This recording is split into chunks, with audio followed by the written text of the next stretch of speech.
How did you come up with the idea of this game? What's the kind of the idea behind it?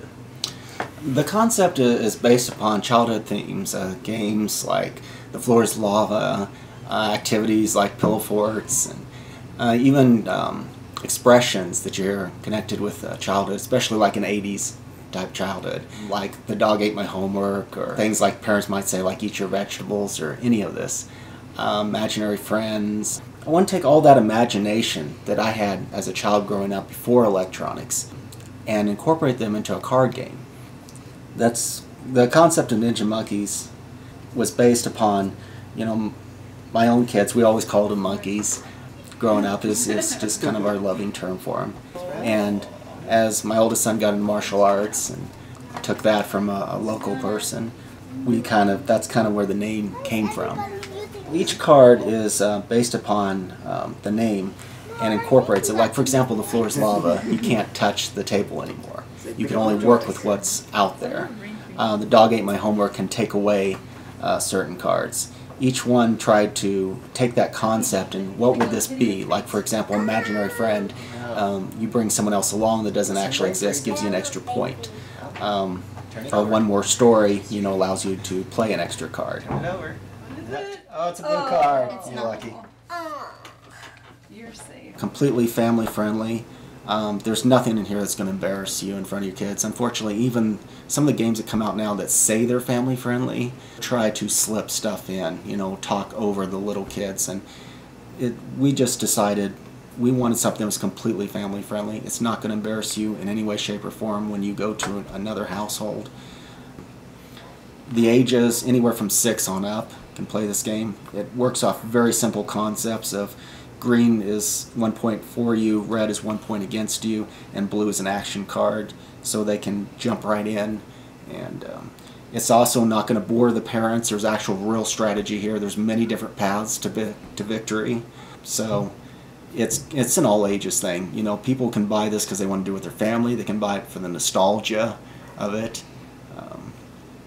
It's really meant to be where everyone meets, so it's something for everyone. First of all, green cards count in your favor, 1 point. You put a green card in front of you in what we call your yard. Okay?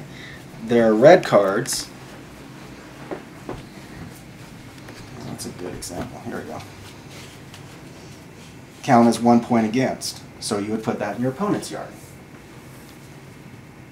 And what's in your yard is a tally of your green and red cards. So, for example, I have 0 points. I have 1 for and 1 against. We also have blue cards, which are essentially action cards. Let's see. That's a good one to start with. Oh, well, a classic Ninja Monkey. So, if an opponent has a card in their yard that I like, I could play a Ninja Monkey. That goes in the discard pile. The Ninja Monkey allows me to take that card and put it in my hand. So now I have it as an option. But we have one more type of card. It's also a blue card. It's a counter. It's called Brain Freeze.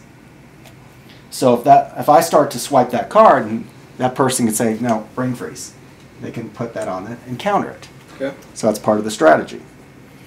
Now also, each card has rules that come with it. This one says no red cards may be played on top of any cards in this yard.